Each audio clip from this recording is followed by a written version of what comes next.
Hi everyone, this is Koke from HubSpot, and I wanted to record this video to show you what are the difference from the service of starter and professional. So you will see that there are many different functionalities here. I'm not going to go through each one of them, but I'm going to go through like the highlights. What is actually the most important functionalities that are there available after you upgrade to Service Hub Professional. And one of them, for example, is Help Desk. The Help Desk would be dedicated space where you can find all the tickets, work on these tickets, and also apply different tags. You can customize the different views on how you actually prefer seeing these tickets. So you can have, for example, let's say the old version where you can see like where the tickets go through the different stages and even move them from there, jump into the tickets and open the conversations. Or you can have this table view, which to me is actually my favorite one. I think it's more tidy at the moment of looking at the tickets. But then once you jump into one of these tickets that have been created, obviously these haven't been created manually, they have been created automatically, although you still can create them manually if that's a preference. Um, but as you can see here, this is AI helping me closing these tickets based on any questions that my customers might ask me. Um, these tickets, like I say, are created automatically in my case because I have different channels connected to the help desk. So what you see here is the settings for the help desk, where you're going to find pretty much like everything that you can do in the help desk. For example, the channels that you connect, automation that you can see here, and who are gonna get these new tickets whenever they are created, and how is the distribution going to be? Is it going to be balanced? Is it going to be random, etc. Also, you can take into account the availability. So you can assign working hours to different users, and each one of them will have availability based on that. You can also add SLAs. These are the standard SLAs for service or professional, where I can add different SLAs based on the priority of the ticket, or I can add it based on the different pipelines. As you can create 15 pipelines with service or professional.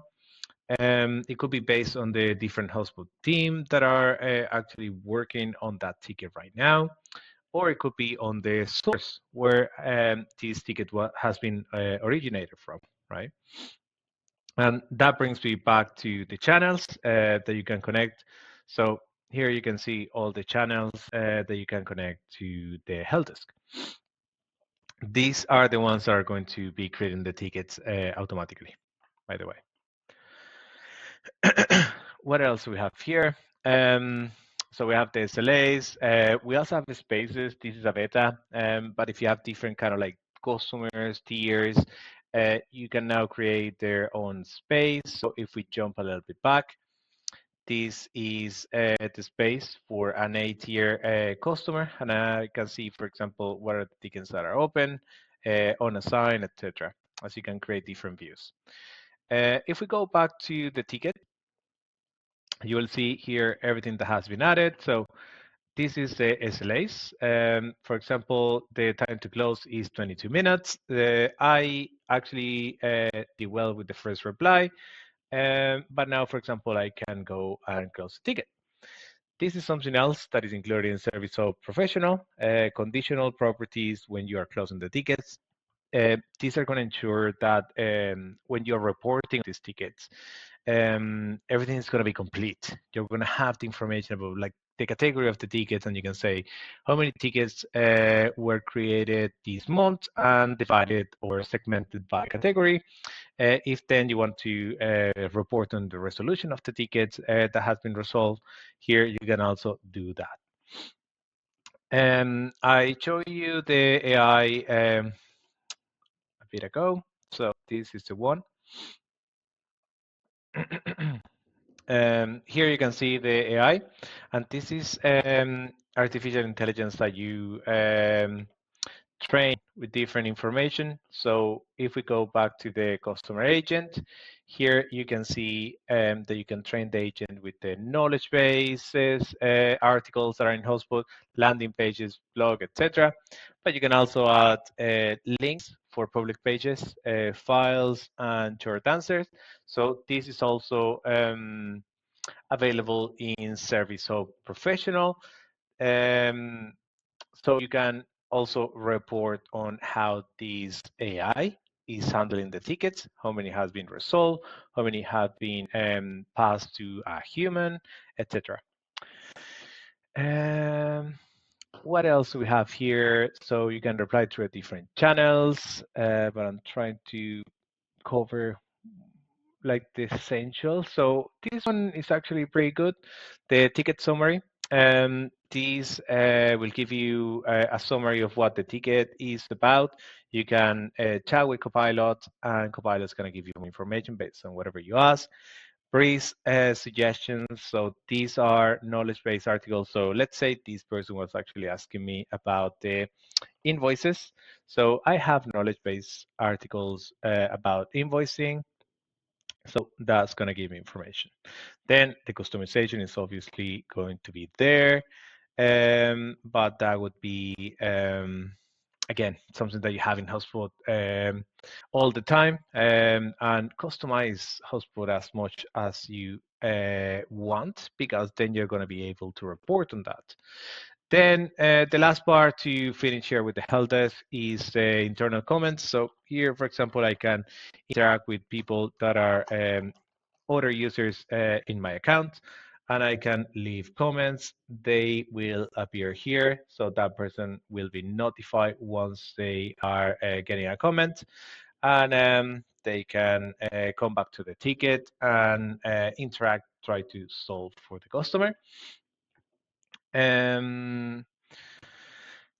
Then, of course, you will have a knowledge bases and customer portal. This is also included for Service Hub Professional. This is one of the knowledge bases, for example, that I created. Very simple one.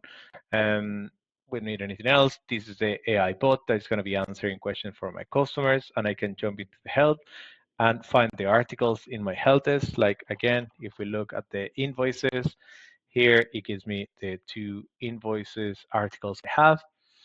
The customer portal is going to be a dedicated space where your customers can interact with you. They can see all the tickets they opened in the past, and this can be done on a contact level. So the customer can go and log in a ticket, and they can only see a ticket that they log in before. Or you can put it on a company level, and if someone from HubSpot opened a ticket within the past, and now another person from HubSpot open a different ticket, they still are going to be able to see all the tickets created by HubSpot users, in this case, customers. All right. The reporting is going to be very important. So here you can create different dashboards that can even be sent as recurring emails to people. And this can be done on a daily, weekly, or monthly basis. And you can also include an attachment like a PDF. And here you can see, for example, the ones that I created, where I'm segmenting by category or where I'm segmenting by different type of properties that I have, SLAs, etc. This is just an example. Then you also have a customer success workspace, also included in Service Hub. So if we take a look in here, you can see this is a dashboard that I created for my customer success team. Here I can see the last login, for example, for my book of business. I can see my customers' health status. I can see adoption levels, sales opportunities, like my interaction with my customers, what type of calls were the ones that I had with them. So this one is probably loading. So if I reload the page, it will load. But anyways, that's just a recurring email. Sorry, it's recurring revenue that I'm tracking. potential SQLs per CSM when they identify also um, the different opportunities for selling, upselling, cross-selling, and this is what the customer success workspace actually looks like. So if I look here, I'm logged in as Coco Orellana, and I can see here all the alerts are being created based on the different health scores that I created. I have 3 different ones in my case. In professional, bear in mind, you can only create 1. In enterprise, you can create up to 5. And here, this is what my customer success workspace looks like. So I have alerts and tasks and overdue tasks, etc. Then if I scroll a little bit down, I have my segmentation. So my book of business, opportunities, renewal that are coming. Here I have the different health scores, and this is going to adapt to my book of business, so all the companies that I own, and then the reporting side. But bear in mind that this is going to move very soon to the top. So it's going to be a dashboard area where I can use, for example, the other dashboard that I created for my customer success team, and include these reports as well in the dashboard if I want. Then if I look at the segmentation, so my book of business, and I'm going to try to finish the video very soon. I don't want it to be too long, but here you can see, for example, this is my book of business. If I want to see the ones that are renewing in 30 days, these are the ones. If I want to check on the adoption level and what customers are actually experts on my tools, I can check it out. I can see which ones are bad right now. I can see all the different health scores, and I can also jump into the record and, of course, see even more. I have these different tabs. I created one for customer success, for example, where I normally see only the things that I need to see when I jump into one of the records.